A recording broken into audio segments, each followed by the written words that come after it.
मुलांचं वाटोळं करू नका, आळस झटकून टाका, पेटून उठा। 29 ऑगस्टच्या आंदोलनाआधी जरांगे पाटलांचं मराठा समाजाला आवाहन।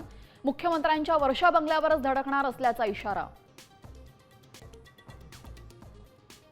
मराठीच्या मुद्द्यावरनं शिंदेसेना भाजपात वाद। मुख्यमंत्र्यांनी विश्वासात न घेता निर्णय घेतल्यानं शिंदेंच्या मंत्र्यांमध्ये नाराजीचा सूर। सूत्रांची माहिती तर दिल्लीतील बाबूंनंतर आता सरकारची माघार, राऊतांचा टीकास्त्र। सरकारनं निर्णयाचा GR हातात न दिल्यास आमरण उपोषण करणार। पुण्यातील मांजरीमध्ये आंदोलन करणाऱ्या आदिवासी विद्यार्थ्यांचा इशारा। मुंबईमध्ये लोकलमध्ये दरवाजात उभं राहण्यावरनं वाद, तरुणाला ढकललं, आरोपीला पोलिसांकडून अटक।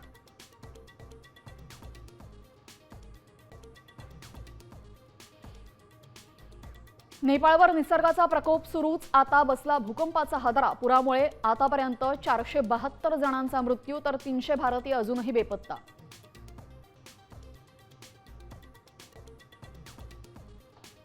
आजही वाटतं तू कुठून तरी अचानक येशील आणि राखी बांधून घेशील। रक्षाबंधनाला अजितदादांच्या आठवणीत सुप्रिया सुळे भावूक।